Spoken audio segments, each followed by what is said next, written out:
Recording is on. Muy bien, se inicia la grabación. Buen día, Demian. Buenas noches, Javi, en España.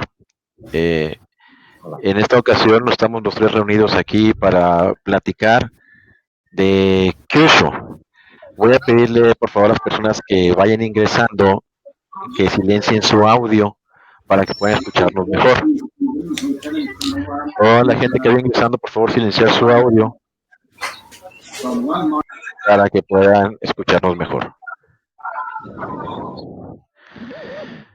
Entonces, vamos a iniciar con la práctica de Kyushu, pero antes de presentarles a nuestros ponentes que nos acompañan el día de hoy, vamos a hacer un pequeño recorrido sobre lo que es la historia del Kyushu para que quede en perspectiva de qué estamos hablando.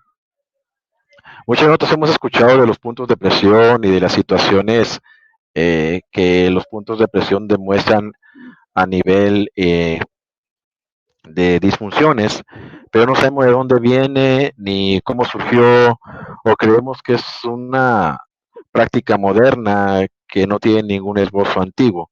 Vamos a tratar de desglosar esto un poquito. Kyushu Jutsu, que en Estados Unidos se ha pronunciado la palabra jutsu como jitsu por un error fonético. El ideograma real es idioma jutsu, que significa arte. Eh, Fue inicialmente la historia se conoció a través del mito de Shan San Feng. Y digo mito porque no sabemos exactamente si en realidad existió. Dentro de la historia china, Shan San Feng es un apodo, no es un nombre real. Entonces, no sabemos si era uno de los tres apodos llamados Shan San Feng que existen en la historia de los anales chinos, pero se cree que era un acupunturista, calígrafo, fabricante de elixir, taoísta y artista marcial, que tenía cierta influencia sobre la burocracia en aquellos tiempos en algunas zonas de China cerca del monte Wudang. Como era muy aficionado a las artes marciales y en aquel entonces, estamos hablando del año 1300 aproximadamente, el templo Shaolin ya era muy conocido. Él intentó aprender Shaolin. Se dice que estuvo un tiempo en Shaolin, pero por alguna razón decidió ir y refugiarse en el monte Wudang. El monte Wudang era famoso por que sus creencias taoístas hacían elixires muy potentes, medicamentos muy interesantes, y era un lugar donde se podía aprender medicina tradicional. Ahí en el monte Wudang, Shan Sanfeng desarrolló algunos conceptos que se conocieron después como 13 técnicas suaves o las 13 técnicas de la nube de algodón. Eh, Sabemos que actualmente en el monte Wudang se mantiene un estilo de Kung Fu que viene de esas bases. Se atribuye a Shan Sanfeng la creación de esas técnicas y de la formación del Tai Chi Chuan. Pero en la historia cronológica, para ser realista, el Tai Chi Chuan fue creado mucho después a partir de las ideas de Shan Sanfeng. Entonces es posible que las ideas de Shan Sanfeng se hayan desarrollado en el Monte Wudang y han dado multitud de estilos de Kung Fu. Los discípulos de Shan Sanfeng se cuentan por cientos. Eh, Uno de los más conocidos en los anales chinos es Feng Yiyuan. Feng Yiyuan, no sabemos la fecha exacta de su nacimiento ni tampoco su fecha de máxima actividad, pero se sabe que él tomó las 13 posturas de Shan Sanfeng y las desarrolló hasta conseguir 36 puntos acupunturales importantes. Él dividía estos puntos acupunturales en 9 paralizantes, 9 neurológicos, 9 dolorosos y 9 mortales. Y usó estas técnicas para enfrentar a muchos practicantes de Kung Fu y se dice que nunca fue derrotado. Cuando Feng Yiyuan termina su actividad, hereda su conocimiento al maestro Wang.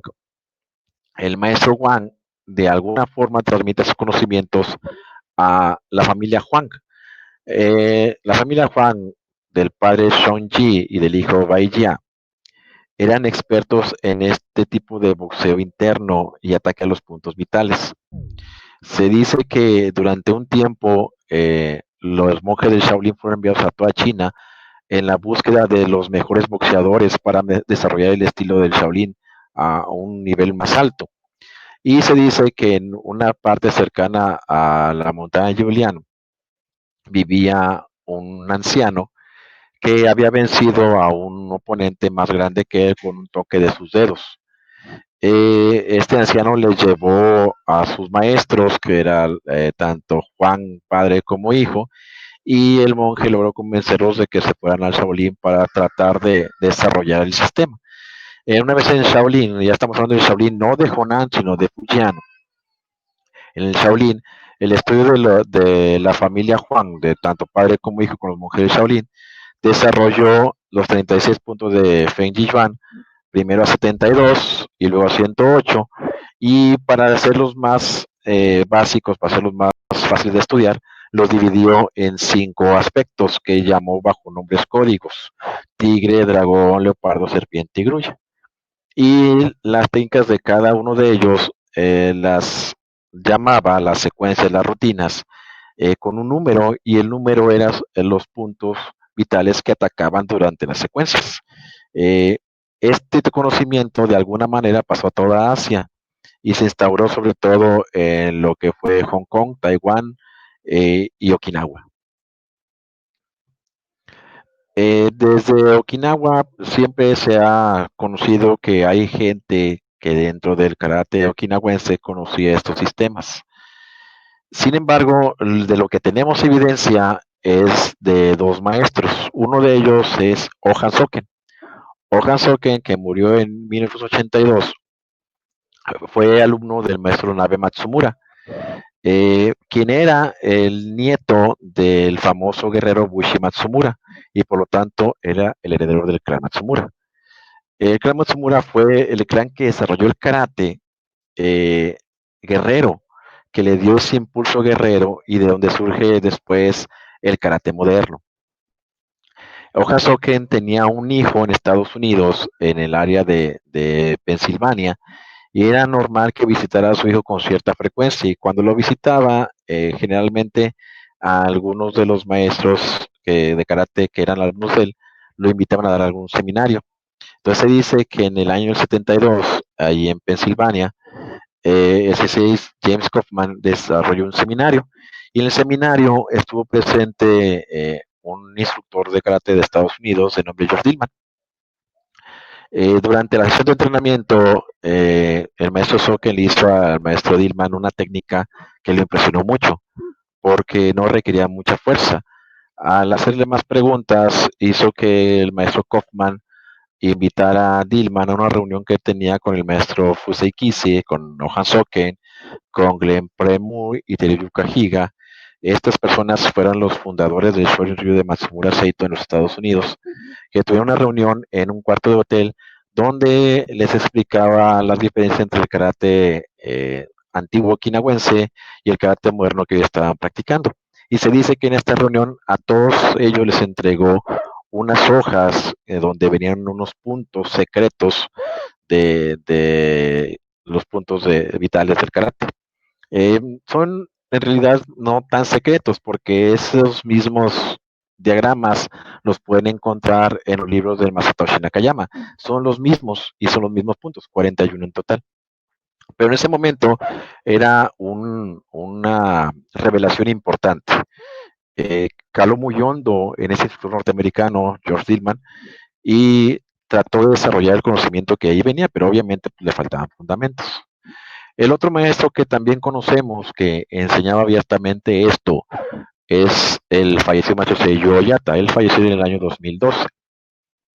El maestro Oyata nació y creció en Okinawa y comenzó su entrenamiento en el año 43. Empezó entrenando con su padre, el señor Kana. Después, cuando ya terminó su servicio militar, entrenó con el maestro Gushuku. El maestro Gushuku fue muy famoso en Okinawa porque enseñaba a los guardias de seguridad y a la policía. Lo que enseñaba él era manejo de armas, Kubujutsu y técnicas de control, Twitty. Y el maestro Gushuku le presentó al maestro Wakinaguri, que era descendiente de las 36 familias chinas que llegaron a Okinawa en los años del clan Satsuma. Este maestro le enseñó al maestro Yata las técnicas secretas del Toudi, del karate antiguo, que son el Kinsho y el Kyushu. Más adelante vamos a ver esos términos más detalladamente. Poco después de entrenar con ellos, el maestro Yata se une a la organización del maestro Shigeru Nakamura y se hace miembro. Por alguna causa que no tengo yo muy claro, el maestro emigró a Estados Unidos en el año 77 y se instaló en Missouri. Fue ahí precisamente donde el maestro Yodilman escuchó hablar del maestro Yata y asistió a sus eventos y se convirtió en uno de los alumnos que seguían muy constantemente al maestro Yata en sus seminarios. Este primer encuentro fue en Kansas en el año 83. George Anthony Dillman III, que nació en el 42, fue el responsable del Kyushu moderno como lo conocemos ahora. Él inició su entrenamiento en el año 61 eh, en la Armada de los Estados Unidos. Ahí entrenó judo, lucha y boxeo. Pero también entrenó Ishin Ryu con el sensei Harry Smith, uno de los alumnos directos del maestro fundador del sistema, del maestro Tatsushi Mabuku. Fue campeón en varias categorías del sistema abierto, sobre todo en rompimientos, formas musicales. Pero su situación de punto de vista del karate cambió primero al conocer al maestro Oha Soken en el 72 y luego conociendo y entrenando con el maestro Seiyu Yata en el 83. Esto lo hizo desarrollar los aspectos Kyushu y Piti y le dio una forma comercial típica de los Estados Unidos. ¿Sí? Se le dio mucha publicidad, videos, seminarios, eventos, revistas y empezó a ser conocido, lo que generó mucha controversia. Controversia porque todo lo que enseñaba nunca lo habían escuchado los norteamericanos y maestros de karate de muchos años. Entonces se consideraba que lo que decía pues podía no ser cierto. Pero bueno, ¿qué es el Kyushu? El Kyushu para nosotros no es un estilo, no es un sistema, sino que se trata de una técnica en todo el sentido amplio de la palabra, que se encuentra en todas las artes marciales tradicionales, en todas. Pero aunque se encuentra ahí, no todas lo estudian o no todas se detienen a estudiarlo o a entender que existe. Se basa en un conocimiento muy profundo de las reacciones del cuerpo humano a los estímulos de los neurotransmisores corporales. Si lo queremos ver de la manera más simple, entonces podemos decir que se trata de atacar los puntos de acupuntura del cuerpo humano de una manera eficaz para provocar incapacitaciones temporales que van desde una pérdida de conciencia o hasta una situación más compleja con un mínimo de esfuerzo. ¿Qué estudia el Kyushu moderno? Bueno, el Kyushu moderno, la palabra Kyushu es la forma comercial o la manera comercial como se ha hecho o dado a conocer. En realidad, el nombre correcto sería Temijutsu, que significa arte de atacar el cuerpo. Y la Temijutsu tiene varias formas en su sistema tradicional, varios apartados. El Temijutsu inicia su entrenamiento con el Kuatsu o el Capo, que son metodologías de primeros auxilios y reanimaciones para las lesiones que pueda causar o que sucedan durante el entrenamiento, ya sea un golpe a área genital, un sangrado a la nariz, o una incapacitación temporal o un desmayo. Después de estudiar el Capo, el alumno se hace experto en los Mato.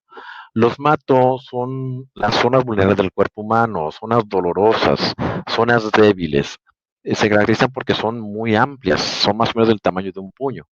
Entonces, por ejemplo, cuando decimos vamos a golpear el estómago, visualizamos inmediatamente un círculo alrededor del área abdominal de donde se da el golpe. Eh, Estas son las formas de entrenamiento más básicas que se pueden encontrar en cualquier arte marcial. Después está el Kinsho. El Kinsho son los puntos de presión que se encuentran en los miembros del cuerpo humano, tanto inferiores como superiores, brazos y piernas. Cualquier punto encontrado ahí para provocar disfunción es un Kinsho. Kyushu propiamente dicho son los puntos de presión que se encuentran localizados en el dorso, cuello y cabeza del cuerpo humano. No hay Kyushu en los brazos, sino que se habla de Kyushu en el dorso, cuello y cabeza del cuerpo humano, nada más. Luego tenemos Shizen. Shizen es el estudio de los puntos de presión de acuerdo a la hora china. Esto es, a ciertas horas del día, los puntos de presión se pueden activar con mayor eficiencia que a otras. Entonces, el Shizen estudia esto, combinaciones de puntos que causen daño a cierto horario. Luego tenemos el Twitty, que en algunas partes de Okinawa se llama Kimidi, que es una forma avanzada de agarre y manipulación de articulaciones. La diferencia con las articulaciones que se manejan en otras artes marciales como el judo, el aikido, el jujutsu, el hapkido, es que el Twitty se aplica directamente sobre los kinsho y sobre los kyushu. Esa es la diferencia fundamental. Y tenemos como parte final del estudio el Kiko, que es una terapia o conjunto de técnicas respiratorias para el desarrollo de la energía interior. El Kiko es el Qigong moderno, es el Qigong okinawense. Junto con esto, el maestro George Dillman empezó a hacer unas prácticas controversiales eh, que han generado mucha polémica en las redes sociales, en internet, en los seminarios, y que muchas veces no se comprende por qué se practican. ¿Cuáles son estas? Pues los llamados knockouts sin contacto o knockouts a distancia, los knockouts con gritos o disfunciones basadas en el sonido y el color. ¿Pero qué es esto? O sea, ¿son invenciones del maestro Dillman o existieron? Bueno, existieron o existen. Por ejemplo, el Toate no Jutsu en realidad es un método que se encuentra en muchas bujutsu antiguas, donde se explica la forma de derrotar a un enemigo a distancia sin tocarlo, con la fuerza de su ki. Sé que esto pueda parecer extraño, pero hay relatos en Japón, en China, en Corea, sobre ese tipo de técnicas de grandes maestros. Eh, una parte de esta es también otra habilidad muy semejante y que muchas veces se confunde con el toate, que es la habilidad de paralizar o congelar por un momento al enemigo, también con la fuerza del ki. Esto se llama Fudokan Ashibari no Jutsu. En el grupo del maestro Dillman, el estudiante Bob Pitbull Golden, a finales de 1990, fue quien empezó a mostrar esta habilidad eh, eh, dentro de su grupo de karate. Y a partir de ahí, varios lo han intentado o lo han imitado. El otro sistema controversial es el Kiaijutsu o arte del grito. Esto es provocar una reacción neurológica mediante modulaciones vocales o pequeños gritos. También es una parte del Bujutsu antiguo. También hay relatos samurái, relatos okinawenses, relatos chinos que hablan de este tipo de sucesos. Este arte fue llevado al grupo del maestro Dillman por el sensei Gai Rux, que en su estudio del estilo Hakutsuru Ken de Gokenki y de su contraparte Shinomin Hichuan, él fue el que lo desarrolló y también desarrolló la teoría del Hiro no Jutsu o la teoría del color que afecta al cuerpo humano. Está basado más que nada en el estudio del sonido, porque tanto los colores como el sonido son frecuencias de onda y de alguna manera llegan a afectar la forma en la cual el cerebro los percibe. Ahora, ¿el Kyushu es acupuntura? No, no. La acupuntura es para el Kyushu el mapa. Es un mapa aproximado. Muchos de los puntos de Kyushu están en lugares muy semejantes a donde se encuentra la acupuntura, por eso lo usamos como mapa, pero no es Kyushu. La acupuntura no se activa igual que el Kyushu, o los puntos de Kyushu no se activan igual que en la acupuntura. ¿El Kyushu es Jiangsu chino? Tampoco.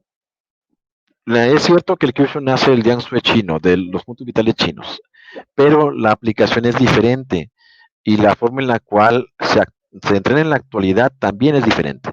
En la antigüedad, el Jiangsu buscaba la muerte instantánea del agresor o la muerte retardada. En la modernidad, el Kyushu lo que busca es precisamente detener a un agresor en el momento en que se produce la agresión. Ahora, ¿qué es el ki o el chi? Bueno, para nosotros el ki no es una fantasía, es cierto, pero no se trata de una energía en sí, sino de un conjunto de elementos los cuales, cuando están todos juntos, desarrollan e incrementan nuestro electromagnetismo. Se trata de electricidad y magnetismo en su máxima expresión, en su manera biológica, biomagnetismo o bioelectromagnetismo.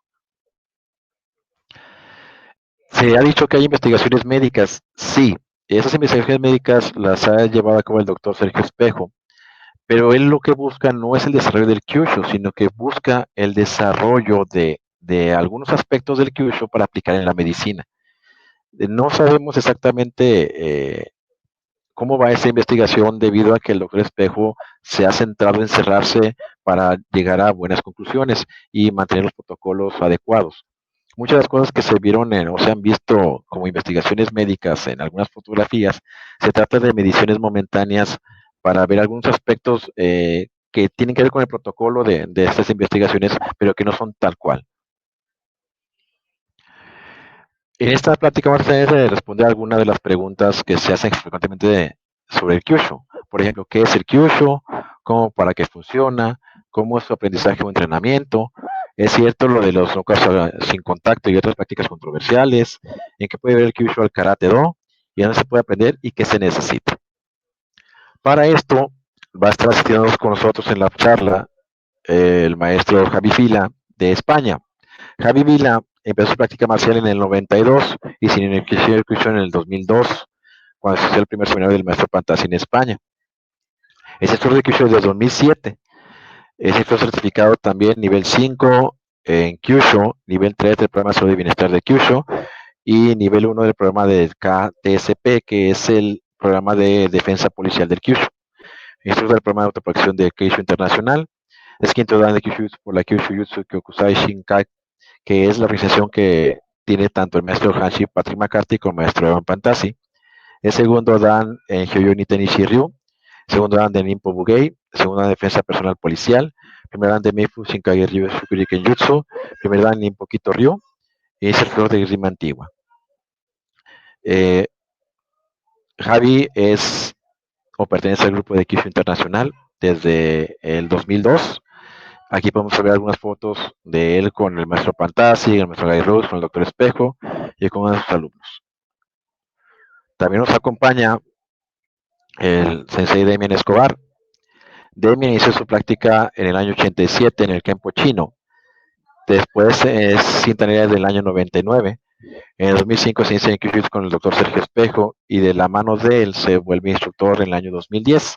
Ha asistido a varios seminarios internacionales y clasificados por maestros tales como Evan Pantasi, Jim Core, Asha Sile, Fred Martinson, Guy Rooks, Gary Boss, Sean Steiner y Mark Klein. Desde el año 2012 es alumno directo del maestro Jim Core en el Rikyu Kempo y Kyushu junto con otros amigos de él y han formado la organización llamada Jiangsu en México, siendo los representantes para el maestro Jim Core. En el año 2006 recibió la votación como instructor por la Fuerza de Orden y representación para México de la Academia Táctica por Options del maestro Fred Martinson. Aquí podemos ver su edición de Ansue, algunas fotos del maestro Demian con el doctor Espejo, con el maestro Evan, con Fred Martinson y con el maestro Jim Core. Actualmente su proyección de Ansue está muy centrada en lo que es el centro de México y algunas partes del sur. Y por supuesto un servidor que no tiene caso que externe mi currículum, algunos de ustedes ya lo conocen. Yo aún sigo practicando con el doctor Sergio Espejo. Ahorita estamos en una situación de stand-by por la pandemia, pero regresaremos pronto a la práctica.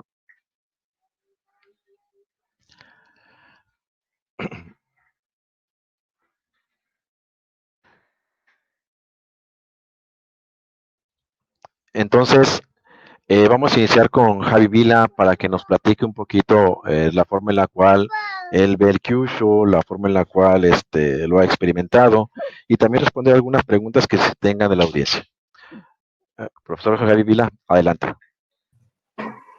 Hola, ante todo, Alberto, gracias por unir, por montar todo esto, muchas gracias por ese esfuerzo.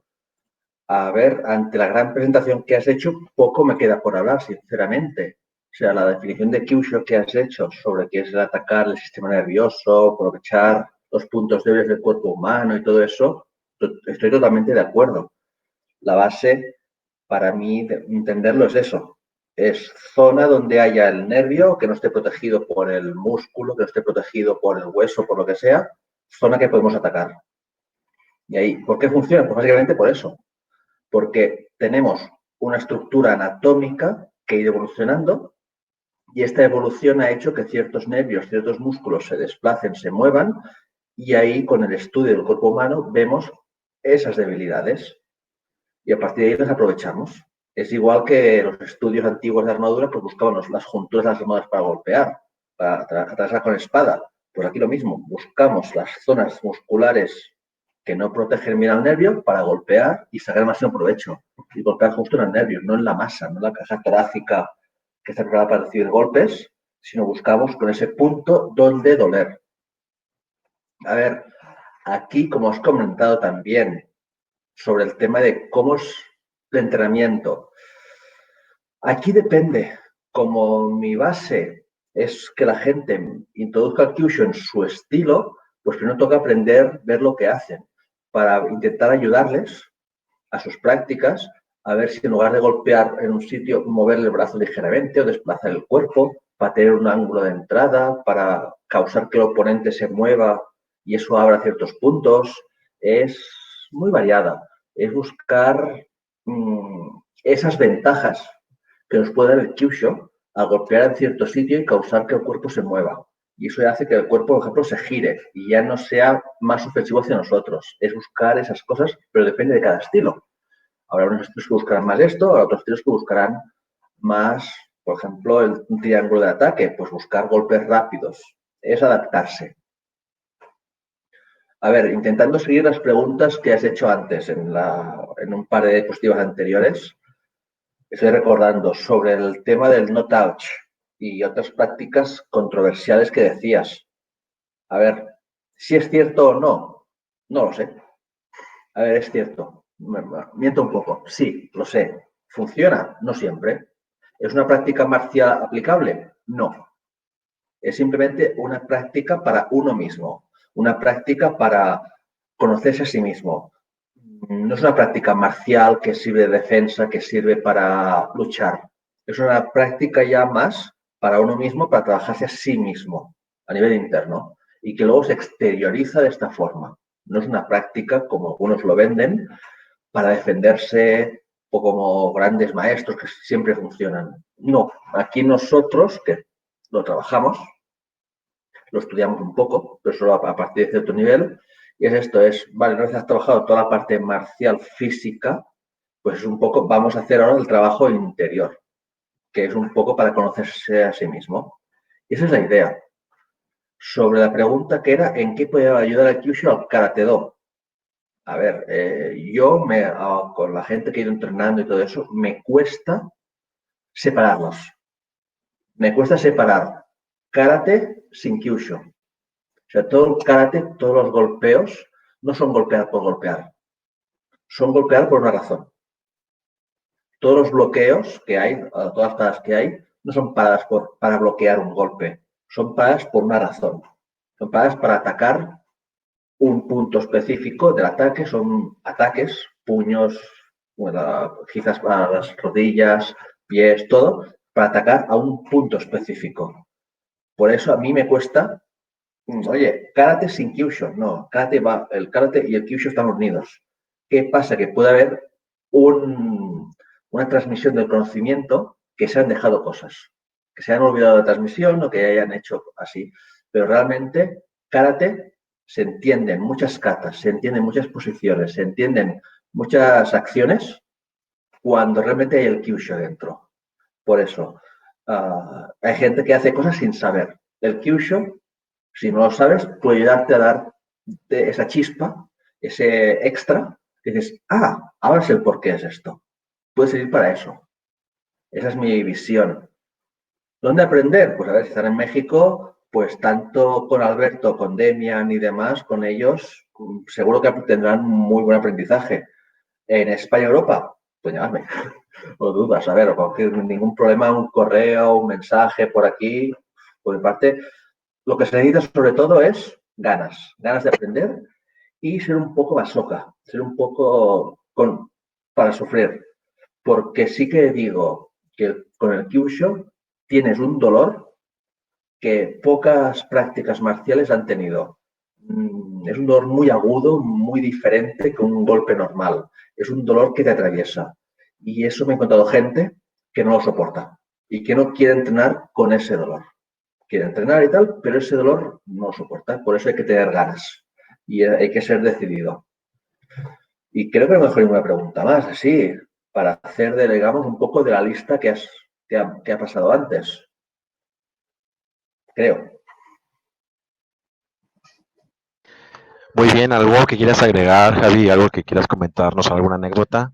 ¿Algo que te Uf, haya hecho ver las cosas de otra forma diferente, que te haya cambiado todo de 180 grados? Sé que hay muchas. Elige una que más te haya impresionado.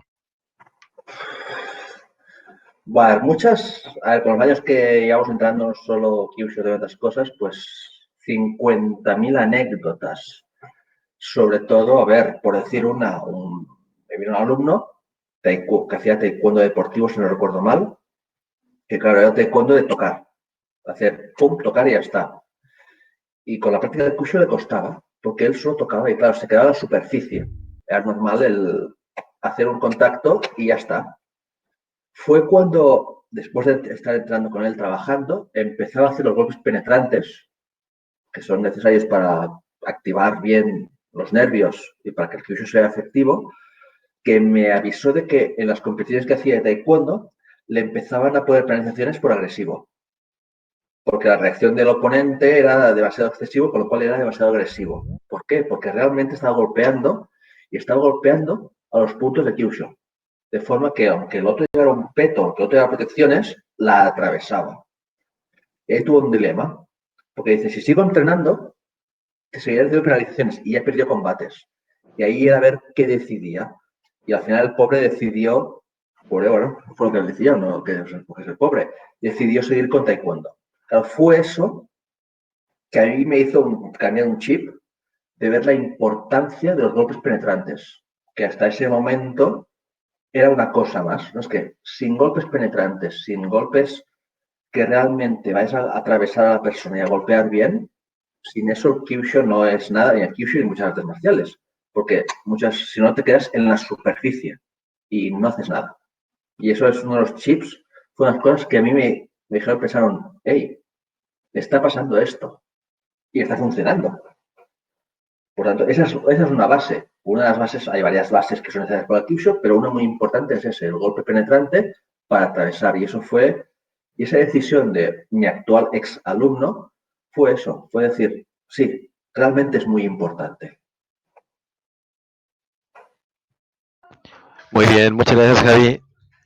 Vamos a darle el paso, la palabra a Demian Escobar, para que nos platique su visión del Kyushu, así como nos la platicó Javi. Demian, adelante. Muchas gracias, Alberto. Gracias, Javi, también por tu participación. Me pasa lo mismo ya con lo que han hablado, me quedo con poco material, pero bueno, realmente compartiré en este caso mi visión. ¿Qué es lo que a mí el Kyushu me ha dado? Bueno, voy a compartir rápidamente que cuando yo me volví cinta negra en Kempo, por situaciones familiares, empecé a estudiar acupuntura. Y fue ahí donde me empezó a entrar un poquito esa cosquillita, esa duda, esa incertidumbre, donde si ese conocimiento que también venía de China no estaba por ahí oculto dentro del arte marcial. Y bueno, así empezó mi búsqueda y llegué con el doctor Sergio Espejo. Definitivamente ha sido un cambio, un parteaguas en mi forma de ver el arte marcial en general y en mi forma incluso de practicar el Kempo. ¿Qué es lo que pasa? Que yo creo que el arte marcial en general nos enseña a golpear zonas grandes, ¿no? Y con fuerza simplemente, ¿no? el Kyushu me ha dado esa posibilidad de perfeccionar la precisión, de saber qué es lo que va a pasar e incluso de cambiar mi mentalidad a simplemente ser reactivo, a verlo como incluso una partida de ajedrez. ¿Qué es lo que quiero que el oponente haga? ¿Cómo quiero que reaccione? Y entonces, ¿qué oportunidades me da en cuanto a puntos de poder activar? Y de ahí se actúa, ¿no? Ha sido un cambio bastante interesante. Y coincido con Javi. Yo a mis alumnos, por ejemplo, les platico que nos enseñan a golpear en domis, en manoplas, y siempre es como que al bulto, ¿no? Fuerte, golpe, no está mal, pero el Kyushu es como una estocada, es como atravesar con una espada, ¿no? Y buscar penetrar más allá de un golpe simplemente burdo a el lugar e ir atrás de, ¿no? Para precisamente poder obtener las reacciones que buscamos dentro del cuerpo y ante el oponente. Yo les digo también, no es lo mismo el de repente simplemente querer tranquilizar a una persona sin necesidad de herirla, sin necesidad de lastimarla, ¿no? Pero saber que está bien controlada, a tener que defenderte ya en la calle, donde ahí sí buscas el anular a tu oponente, aunque sea de forma momentánea. ¿Para qué? Para poder salir de esa situación. Y esas son herramientas que te da el Kyushu, el poder nivelar la reacción y hasta dónde quieres llegar, ¿no? Eso me parece algo también muy importante como aprendizaje que me ha dado el Kyushu mismo.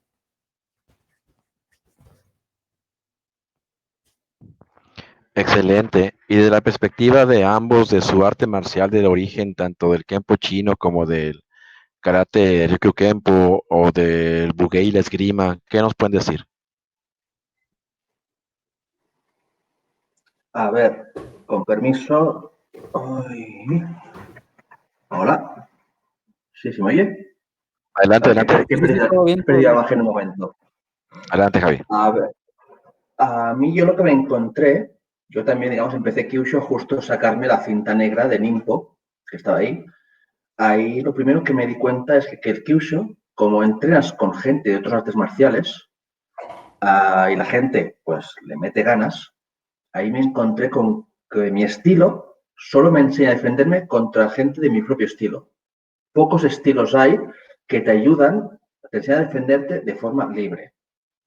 Con lo cual ahí tuve también que hacer un cambio de mente, cambio totalmente de mentalidad, de forma de verlo, a cambiar totalmente la forma de moverse, desplazarse, esquivar, bloquear, todo. ¿Por qué? Porque delante tenías una persona que hacía aikido o que hacía jiu-jitsu o que hacía krav maga o karate o lo que sea.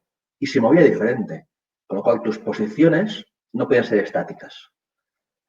Y el Kyushu, con toda la mezcla de gente, lo que ha hecho ha sido tener que flexibilizar totalmente la forma de entrenar, la forma de percibir, la forma de trabajar. Eso es la principal cosa, es que mi maestro de los primeros que nos vamos viendo ya me dijo, o sea, tu forma de moverte ha cambiado. O sea, ya no haces el estilo tal, ahora haces tu propio estilo, que tiene esa raíz, pero la forma de moverse, la forma de trabajar ha cambiado. Es como una evolución. Tener esa flexibilidad. Claro, dejas de hacer un estilo para hacer una cosa más global. Y sobre todo Kyushu lo que me ha dado es mucha gente, muchas amistades, muchos contactos, muchos conocidos por toda parte del mundo. Quieras que no, a ciertos niveles de Kyushu somos pocos. Y nos conocemos mucho. Y es por eso de decir, oye, yo sé que si voy a México les llamo a ustedes. Oye, voy para allá porque tengo vacaciones. ¿Qué hacemos? Si ustedes vienen a Europa, por supuesto, supongo que me llamarán. Y es eso. Y hay esta amistad que nos une a nivel marcial, que para mí también es muy importante. Gracias, Javi. Demian. Sí, yo coincido también con Javi en que el Kyushu yo lo veo como una especialización, como una maestría que te permite catapultar definitivamente el arte marcial que tú realices. Efectivamente, el siempre estar entrenando con tus mismos compañeros, con los mismos de la clase, claro que te permite ir avanzando, pero se va haciendo un avance sinérgico con el mismo equipo, con el mismo grupo. El Kyushu, al enfrentarte a toda esta gran diversidad de personas y además ayudarte a estudiar mejor el cuerpo humano y entender el por qué haces lo que haces dentro de tu estilo marcial, te revoluciona totalmente el entendimiento del arte marcial. Ya no por eso hablo de nada más del Kenpo o del Karate, sino de el arte marcial en general. Entender los orígenes de cada uno, por qué nacen cada uno, pero además cómo potencializarlo y obviamente cambia tu forma de practicar tu arte marcial. A mí también me dio bastante curiosidad que después de haber empezado a entrenar Kyushu, después de unos meses, varios maestros de Kenpo al momento de estar entrenando en eventos y en seminarios, expresaban más dolor, ¿no? No porque les pegara más fuerte, sino porque ya de forma automática, de forma inconsciente, ya no era simplemente el golpear por golpear, sino el buscar puntos estratégicos, el saber, me muestra el antebrazo, me muestra el pectoral, me muestra la parte lateral del cuello, entonces ya sé a dónde puedo ir, que es algo que a veces el arte marcial peca, ¿no? Dentro del Kenpo varias veces era golpear el bíceps o golpear costillas o golpear el abdomen como forma genérica, pero al empezar a entrenar Kyushu, dices, ok, voy a golpear el bíceps, pero voy a golpear este punto. Voy a golpear costillas, tengo varias opciones, voy a golpear este. ¿Por qué? Porque ya sé que mi siguiente movimiento quiero que el oponente haga esto, ¿no? Entonces te revoluciona totalmente, te abre la perspectiva de lo que estás haciendo y por qué lo estás haciendo. Muy bien, Demian, muchas gracias. Tenemos aquí dos personas que están con nosotros el día de hoy, Arturo Hernández y Israel Ávila. Arturo, ¿me escuchas? Si quieres hacer alguna pregunta, Israel. Sí, hola, muy buenas tardes. Gracias por la invitación, ¿verdad? Al grupo. Me parece pues que es una oportunidad muy buena para aprender mucho más de lo que es el arte marcial en sí, ¿verdad? En tal, como dijeron hace poco, sería bien difícil, ¿cómo lo explico? Sería difícil separar el Kyushu del karate o el karate del Kyushu porque prácticamente están de la mano, ¿verdad? Entonces, bueno, yo en realidad no tengo un conocimiento de lo que es el Kyushu, es un conocimiento, pues, podría decirse básico, ¿verdad? Pero tal vez me podrían ayudar diciéndome cómo con el Kyushu en una pelea normal, en una pelea de un kumite normal. No sé, alguien me puede ayudar. Ya entiendo que puedo tocar este punto, puedo tocar el otro, pero hacerlo en un combate donde el movimiento es continuo, ¿de qué manera podría yo complementarlo, verdad? Bueno, eso sería todo. Él es Javi Vila de España y Demian de Querétaro. A ver, yo tengo muy claro que según cómo entrenes, será como respondas, Sí. será como... Vale. Según cómo entrenes, será como respondas. Según cómo se entrene, será como se reaccione. Para que ellos hablen. Sí, lo dejo yo, se oye mucho ruido. ¿Sí? Vale. Es por eso, o sea, según cómo entrenes, es según cómo reacciones. Por lo tanto, hay que buscar hacer yo le diría, hacer un nivel de sparring de lucha incremental. Poco a poco, ir probando a meter los puntos. Y luego ir aumentando, ir pactando, aumentar la velocidad, ir aumentando. Y a partir de aquí, o sea, que sea una cosa escalonada. Es la del tiempo, pero escalonada.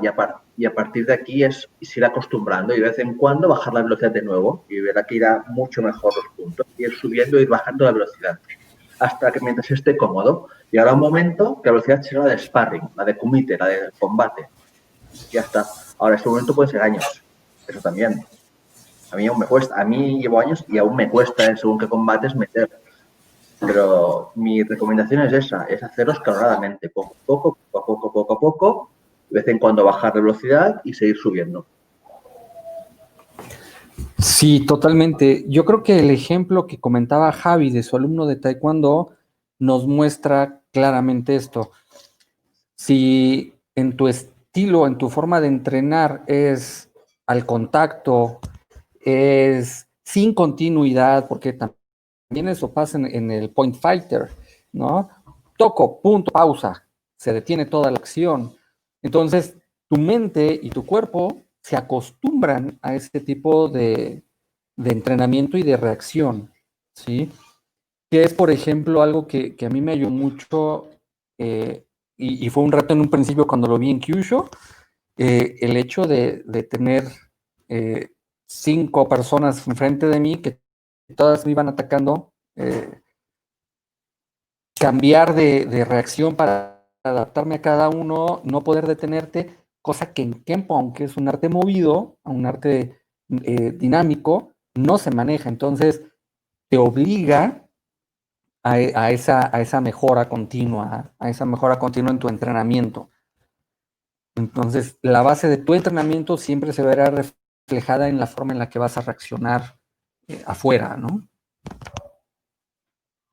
De acuerdo, gracias. Israel, ¿algo quieras preguntar?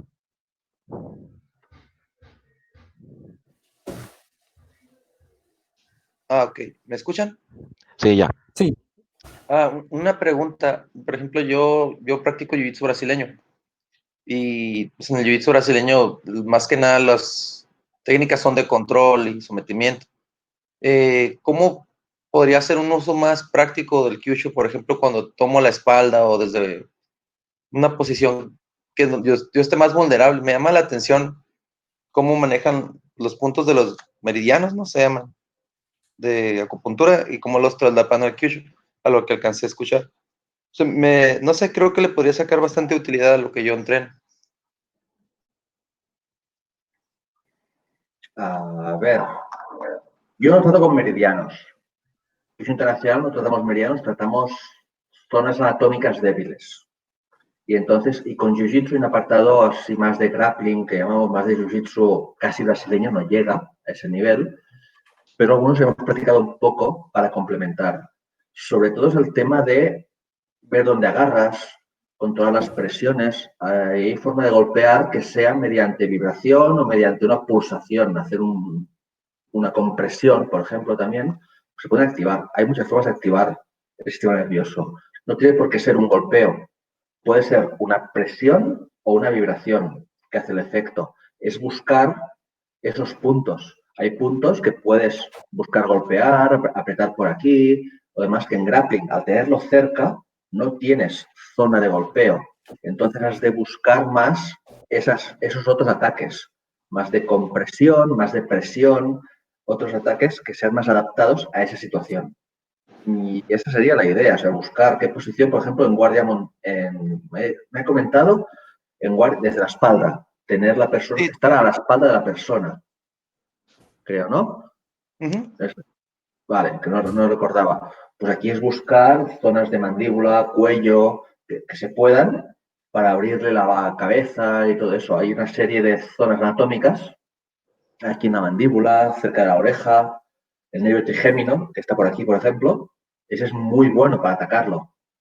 Y es buscar esas zonas, toda la espalda, alrededor de las vértebras, que salen las terminaciones nerviosas, por ahí se puede presionar con codo para hacer arquear la espalda. Claro, aquí ya desconozco si en jiu-jitsu brasileño hay normas de no clavar codos, esto lo desconozco. ¿Vale? Yo así preguntaría. Pero, por ejemplo, usar codos con la zona de las costillas de la espalda, según qué ángulo, según qué altura, pues a causa que abra brazos, son opciones que se pueden usar. Pero le digo, hay que ver cada caso así en particular. Ok. Muchísimas gracias. De nada. Demian, ¿algo que quieras comentar al respecto?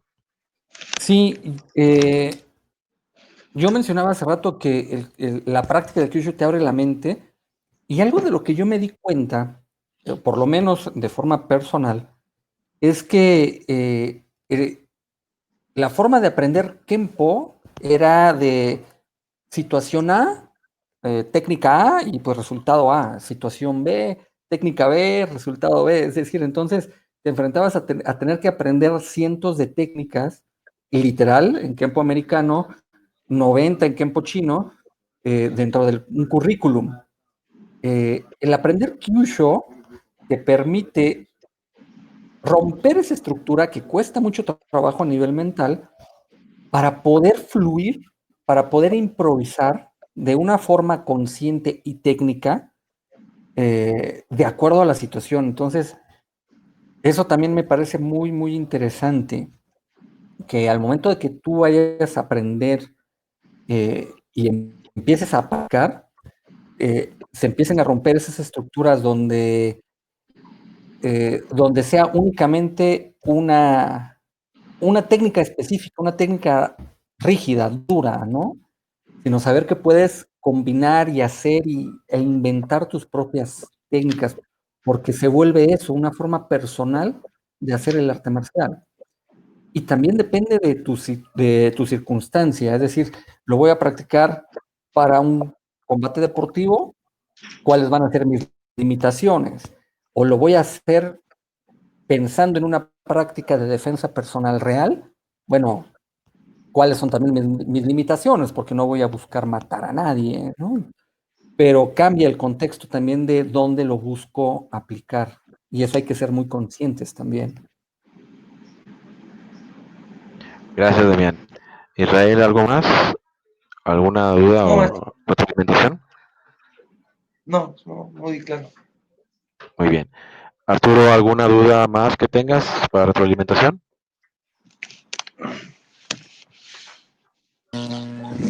Bueno, por el momento no, ¿verdad? Más que todo, pues vamos a seguir escuchando lo que hay que, lo que tienen que decir. Gracias. De acuerdo, gracias. Respecto al Kyushu, pues hay muchas anécdotas. Nosotros tres, tanto Javi como Demian y un servidor, tenemos la enorme ventaja de conocer a los mismos maestros, a las mismas personas que nos instruyeron, entre los que se encuentran tanto Evan Fantastic, Guy Rush, Mark Lane, el maestro Jim Core, el doctor Espejo. Y aunque nunca tuve la fortuna yo de conocer personalmente a Javi, pues sí estuve en mucho contacto con él y todavía lo estamos a pesar de la distancia. Entonces, los tres venimos de tres sistemas diferentes y llegamos a esto de tres maneras diferentes. La manera en la cual yo llegué a esto, a diferencia de mis colegas y compañeros, fue a través de la kata del karate. La búsqueda de las aplicaciones del karate, de las katas, me llevó a los mitos que se contaban sobre los puntos de presión primeramente. Después, cuando ya vi los videos de Dillman, contactar a Kim Dillman, su esposa, para ver si podía haber alguna forma de aprendizaje y ver que se trataba de dinero, obviamente. Fue complicada la situación, tuve que esperar todavía 2 años más para poder contactar a un mexicano cercano que me pudiera instruir, el doctor Sergio Espejo. Fue con el doctor Espejo como conocí yo a Demian, personalmente en el 2005, allá después de Semana Santa, ¿verdad? Fue como octubre, noviembre, en el 2005. Ahí nos conocimos, ahí platicamos, ya Demian después conoció a Javi como al año siguiente, no sé mal recuerdo, en algún momento. De tal manera que tenemos las mismas concepciones a pesar del diferente background que tenemos cada uno. Los mismos elementos. Y también, debido a que a pesar de que estuvimos en seminarios con los mismos maestros, nuestro entrenamiento en Kyushu ha sido en solitario. O sea, el desarrollo de nuestro Kyushu ha sido en solitario. Y hemos llegado a las mismas conclusiones. Eso es lo interesante. Entonces, esto quiere decir que la metodología natural está en funcionamiento. Y no importa el tiempo, el espacio, sino el paradigma y entender cómo interpretar el paradigma, lo que nos da acceso por prueba y error a el concepto correcto o el que consideramos correcto en este momento, posiblemente. ¿Sí? Entonces, ¿a qué voy con esta plática? A que por circunstancias de tiempo me vi involucrado en otra investigación, entre comillas, por decirlo de algún modo. Me topé con otras cosas, estuve rastreando y encontré algo que quiero comentarles. Eh, Hay un aspecto del karate poco conocido. Eh, Hay instructores que han tratado de sacar ese karate a nivel más popular y han fracasado. ¿Por qué? Porque hay ciertas partes del karate que desafortunadamente no son para todos, son para ciertos grupos interesados. Estoy hablando de un karate extraño, de un karate que en algún momento durante el siglo XIX se perdió. Se habla, por ejemplo, de que el karate moderno viene de línea directa, linaje directo de la familia Matsumura y del clan Higaonna de Okinawa. Entonces, los mayores grupos de karate que hay son de Shorin Ryu, Shotokan, Ishin Ryu, son del mismo linaje, Shito Ryu. Y el otro clan es Higaonna, el Naha, que es Goyo Ryu, que es Kyokushinkai, que son más o menos del mismo linaje. Pero son linajes guerreros. Sin embargo, se habla de otro tipo de karate, en el cual se habla de medicina tradicional, se habla de reanimación, se habla de ataque a los puntos de presión y se habla de ataques energéticos. Y este karate fue en algún momento del siglo XIX ocultado.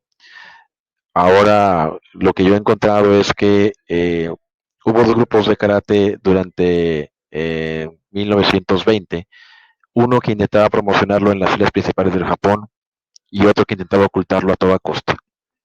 El que intentaba promocionarlo fue el que salió triunfante al final de cuentas, y el que intentaba ocultarlo se perdió en el tiempo. Y es de este grupo precisamente de donde proviene el conocimiento de Kyushu, que a una regañadientes de la gente que trató de ocultarlo, como que no nos llegó de alguna forma u otra parcialmente. Quizás el linaje directo del Kyushu auténtico, entre comillas, el Kyushu tradicional de Okinawa, de China, sea muy diferente a como lo estamos interpretando nosotros, pero eso no lo sabemos. Y quién sabe si lo llegamos a saber en algún momento. Pero eso es lo que marca la diferencia. La concepción mental en la cual se accede al arte marcial. La concepción mental en la cual se accede al karate o las artes marciales modernas es de una manera muy específica que nos hace cerrarnos a muchas otras cosas. Mientras la concepción mental con la cual abordamos el conocimiento del Kyushu, que nos obliga a abordar el conocimiento del Kyushu, nos abre el panorama enormemente. Nos hace libres de alguna manera, no esclavos de un sistema. Entonces, de alguna manera, pensando en los beneficios y los contras del karate moderno, yo puedo decir que el beneficio es que practicamos un deporte, que practicamos una área física, atlética muy buena, que incrementa nuestra salud. De la manera, los contras los podemos encontrar entre muchos otros aspectos, el limitar nuestra mente. Nos ha hecho de alguna forma esclavos de sistemas, de estilos, de ideas. El Kyushu libera de todo eso, proveniendo de otro tipo de mentalidad, de un tipo de mentalidad más abierta, de aprender por sí mismo. Y el hecho de que se pueda aprender por sí mismo, esos ejemplos somos nosotros que estamos aquí. Que de alguna forma nos dieron las bases y es nuestro esfuerzo, nuestra dedicación en solitario, la que nos ha llevado a desarrollarlo a un nivel quizás igual, quizás diferente, pero a un cierto nivel. No sé qué opinas, Javi y Demian. Sí, sí, totalmente de acuerdo. Lo he comentado yo, totalmente de acuerdo.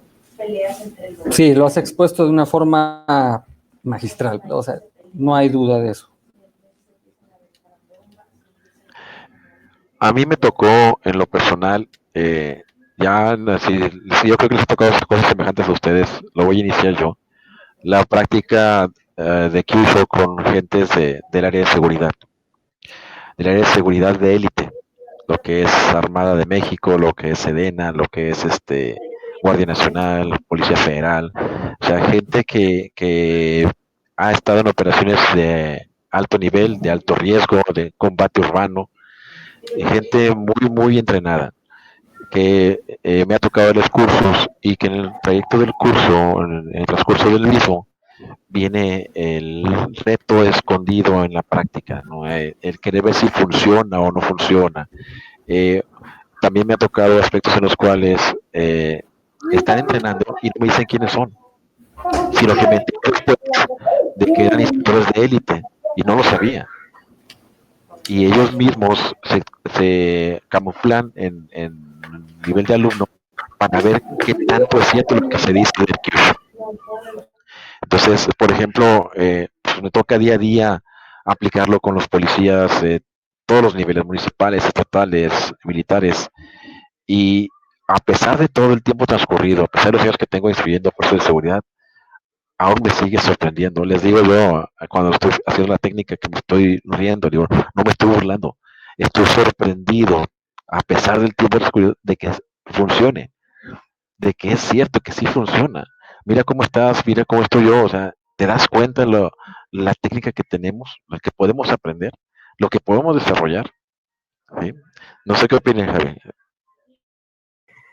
Sí, a ver, con eso totalmente de acuerdo. O sea, lo que perfectamente, el hecho de entrenar y ver las reacciones de la gente, cada uno reacciona diferente. Sí, más o menos se mueven como queremos, pero reaccionan diferente y es un wow.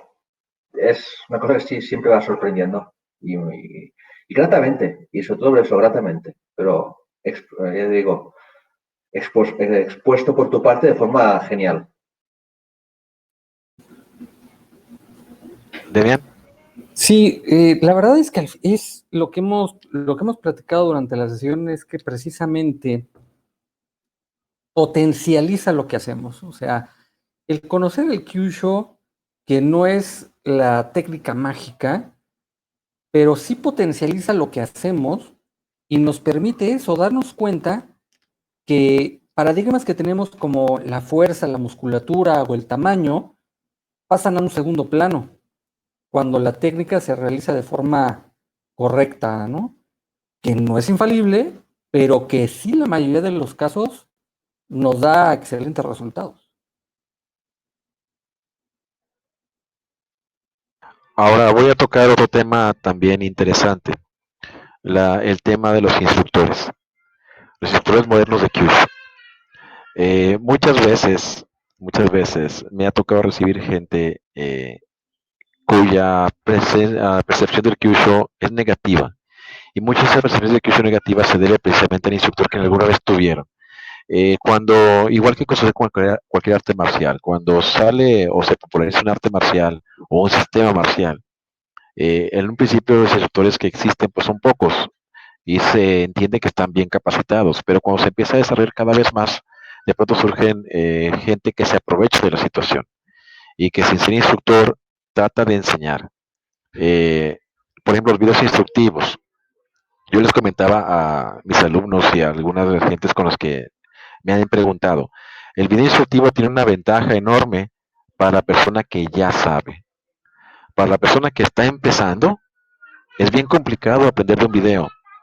No solamente por el hecho de que no tienen la instrucción y la corrección directa, sino por el hecho de que no tienen las bases mentales y conceptuales para desarrollarlo. En lugar de aprender algo bueno, todo lo hacen negativo, empiezan a lastimar gente, lastimarse a sí mismos y empiezan a concluir, tanto ellos como otras personas, cuando lo ven en acción, que eso es falso. Eh, También está la situación de que hay gente que aprende durante un cierto tiempo y se sale de la organización o se cambia de organización o pone su propia organización y empieza a enseñar lo que hasta ese momento aprendió. Eh, yo les decía, es que esto también se puede aprender de dos formas, de una manera técnica y de una manera ingenieril.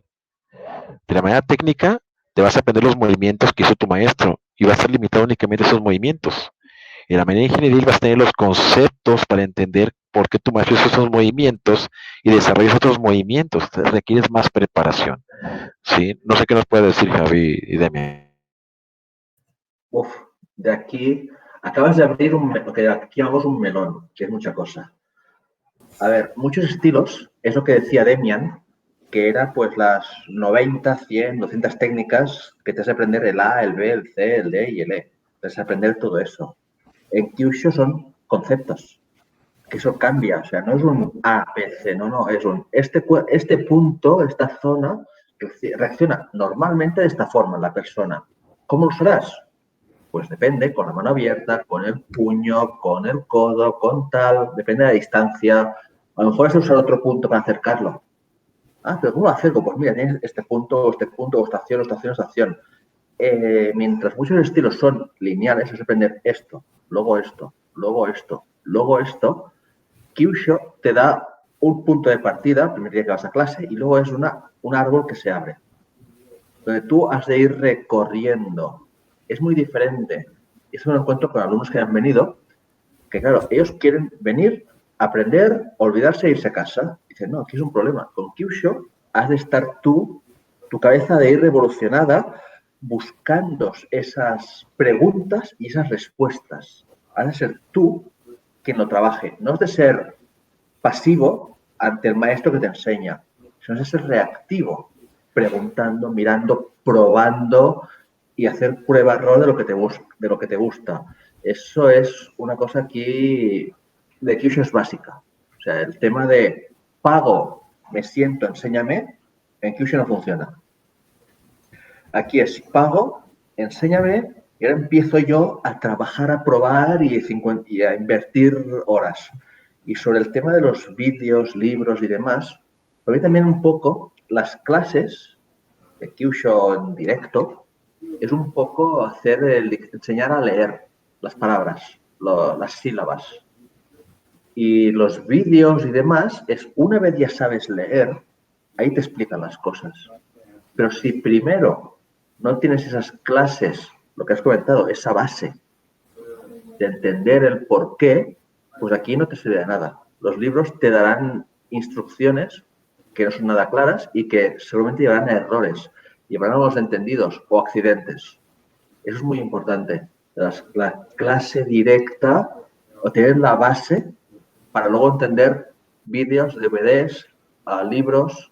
Sin esa base, no sirven de nada. Es como muchos makimonos, muchos documentos japoneses que tienen su codificación. Y esa codificación te la enseñan en clase. Y una vez tienes la codificación aprendida, los lees, los abres y dices, ahora entiendo esto. Pues si lo ves antes, no lo entiendes. Por eso necesitas, digamos, esa traducción al idioma que tienes o ese complemento a tu base. Es un poco todo eso, pero digo, es una cosa que podemos estar platicando horas y horas. Bien, por favor. Sí, definitivamente.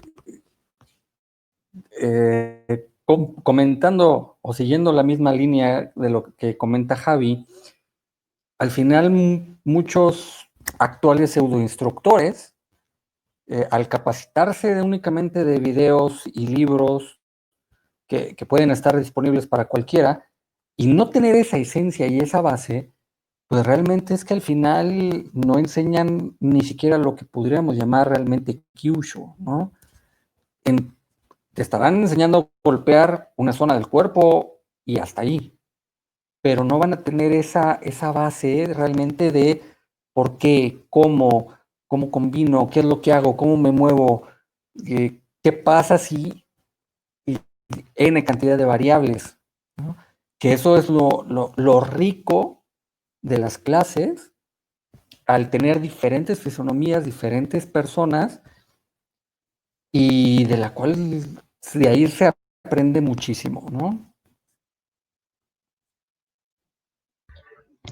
Bien, gracias. Respecto a este mismo tema, en el sentido del aprendizaje del Kyushu, no es, el Kyushu, como bien decía Javi en un principio, no es un aprendizaje mecánico. Se requiere un movimiento mecánico para acceder al concepto, pero lo que se está aprendiendo es un concepto, es un cambio de paradigma, una forma diferente de aplicar la fuerza. Me decían precisamente el jueves unos oficiales de policía, bueno, ¿y cómo es eso? Digo, mira, te lo voy a decir de tal forma, después que esto guarda muchos secretos, no son secretos, Es que a lo mejor no es el momento en el cual lo puedas entender, pero te lo voy a decir. Lo que tienes que hacer es que tu cerebro vibre a otra frecuencia. Y se quedó pensando, ¿qué me estás haciendo? Ya ves cómo lo entendiste. ¿Qué se trata de esto? Que, por ejemplo, cuando alguien te abraza y te acaricia, tu cerebro vive una frecuencia adecuada. Y luego cuando te molestas, vibra otra frecuencia más alta. Y hay gente que puede cambiar estas frecuencias de una forma rápida, sin tanto estrés, ¿sí? Y es lo que estamos aprendiendo, a cambiar la frecuencia en la cual nuestro cerebro está actuando para acceder a ciertas zonas eléctricas del cuerpo sin tanto esfuerzo. Sí, entonces por eso, aunque hay un movimiento mecánico, lo importante no es dónde o cómo mecánicamente lo haces, sino que tu concepción de hacerlo debe cambiar totalmente. No sé qué opinan ustedes, Javi y Demian. Sí, sí, totalmente de acuerdo. O sea, a ver, yo lo que decía, yo por ejemplo digo en clase, a mí la gente que me tiene que venir para Kyushu, para aprovecharlo bien, para mí es gente que tiene una base marcial, que ya sabe sacar un puño, ya sabe hacer un bloqueo, ya sabe esquivar un poco. ¿Por qué? Porque a esa persona se le puede, digamos, reeducar un poco para modificar, si hace falta, a golpear bien. Claro, ya tiene una vibración, lo que decía, ya tiene una vibración más básica, más elevada. Le falta simplemente dar un paso más para poder pegar, para poder usar bien el Kyushu. Claro, si no tienes nada, entonces yo necesito crear un grupo específico de práctica de cero que no sabe ni golpear para enseñarle y eso es más tiempo, pero que requerirá eso, saber pegar, saber esos movimientos mecánicos para luego saber cómo usarlo. Yo le enseñaré lo que es la mecánica para luego usar la táctica. Esa es la idea, la táctica que solo se aprende cómo, pues entrenando y probando. Y a partir de ahí, cuando el cerebro, ir metiendo el cerebro en situaciones que lo obligues a pensar, que lo obligues a estar pensando, no a relajarse, sino a estar activo y estar buscando. Y ese es un tema importante. Demian. Sí, totalmente. El Kyushu te cambia la perspectiva de lo que es el arte marcial, te obliga a abrirte, te obliga, como tú bien lo decías también, Alberto, a no casarte nada más con un solo estilo, una forma de hacerlo. Y eso para muchos artes marcialistas puede ser muy complicado. ¿Por qué? Porque al final es práctica. Entonces, yo me he topado con personas que de repente están tan acostumbradas a golpear lo que le llamamos al bulto, ¿no? Únicamente de golpear por golpear, que puede ser muy fuerte, pero no genera una reacción corporal como la que buscamos en Kyushu, ¿no? Entonces, yo curiosamente he encontrado o me ha tocado la experiencia de que personas que llegan sin experiencia marcial, al estar entrenando con personas con experiencia, aprenden rápidamente, pero se nota la diferencia en la plasticidad mental de adquirir los conocimientos. Que una persona que llega de cero puede entender el concepto porque es el primer conocimiento que tiene al respecto de una forma más rápida que alguien que tiene más experiencia, no porque sea más difícil, sino porque está tan acostumbrado a hacer las cosas de una forma que cambiar esa estructura les cuesta trabajo. Con respecto a la intensidad de la fuerza, yo siempre les hago la analogía de que es como el volumen de un radio, ¿no? Que se nos enseña siempre a golpear todo lo que damos, que estamos acostumbrados a ir a 0 al 100, ¿no? En todos los golpes. Y el Kyushu te obliga a ir aprendiendo a regular, que no siempre es del 0 al 100, sino ir conociéndote e ir dominándote para poder tener ese control de cómo hacerlo, de qué fuerza utilizar. Y efectivamente, también como dice Javi, entender la diferencia entre técnica y táctica, de una me va a decir cómo hacerlo y el otro me va a llevar a aplicación eficaz y pertinente de poder hacerlo, ¿no? Pero ambas van de la mano también.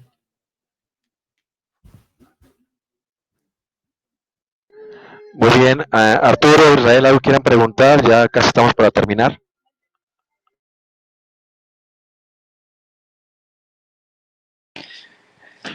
Saludos, pues por el momento no, ¿verdad? Estoy claro ya con lo que se ha expuesto hasta el momento y por mí está bien, por mí está bien.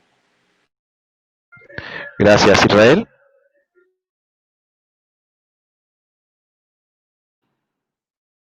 Pues primeramente agradecerles este tiempo por habernos expuesto esto del Kyushu. Yo la verdad no casi nada del tema y sí me ha esclarecido ciertas dudas o cosas. Más que nada saber los conceptos y ver de dónde tomarlos o empezar a buscar esa información de las fuentes, pues como ustedes lo comentan. Pero pues, muchas gracias a los expositores y a usted, maestro, por hacerlo posible.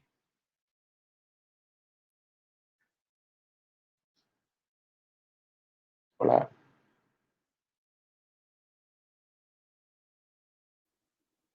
Sí, gracias por tu comentario. De repente como que perdimos, creo que a Alberto.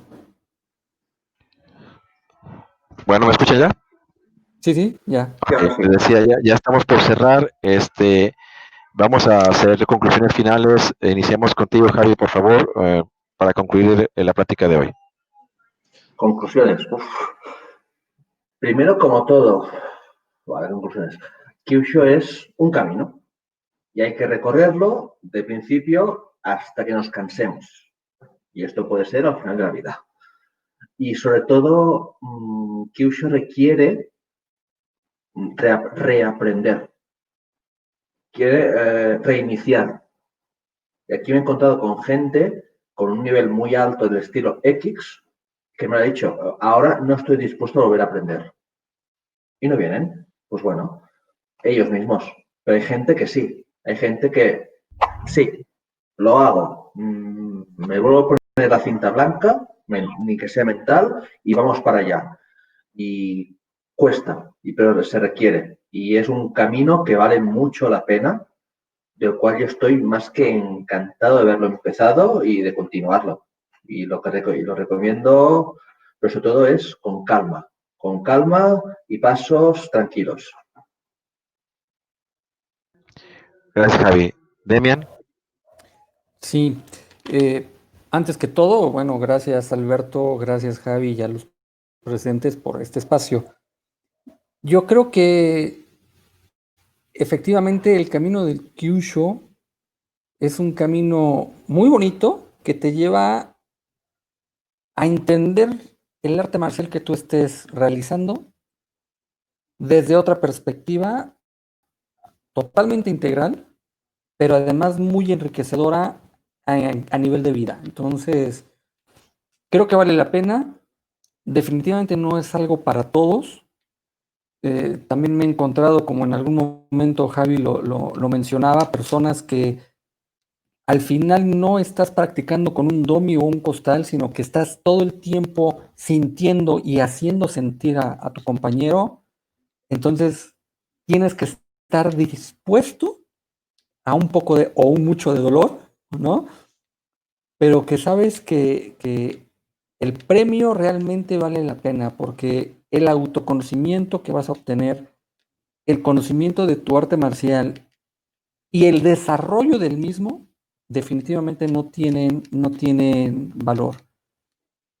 Y un grandísimo plus, que también retomo las palabras de Javi, conocer personas increíbles a nivel del mundo que estamos bajo un mismo sentir, que podemos tener diferentes estilos, diferentes formas de práctica, pero que este hilo conductor que es el Kyushu y el autoconocimiento se vuelve invaluable. Gracias, Demian. Bueno, el Kyushu, desde mi perspectiva y para concluir la plática del día de hoy, es mucho más allá que una técnica, mucho más allá que un sistema. Es un cambio del paradigma mental que ya podamos traer, depende desde donde lo traigamos, del arte marcial, desde nuestro conocimiento de base como seres humanos, porque hasta eso llega. Es decir, no te cambia la perspectiva de tus artes marciales únicamente, sino que te cambia tu perspectiva como ser humano. Te das cuenta de que muchas de las acciones que estás haciendo actualmente traen vicios y que esos vicios tú los estás descubriendo con la práctica del Kyushu y que tienes la posibilidad de corregirlos todavía, de que puedes ser un mejor ser humano.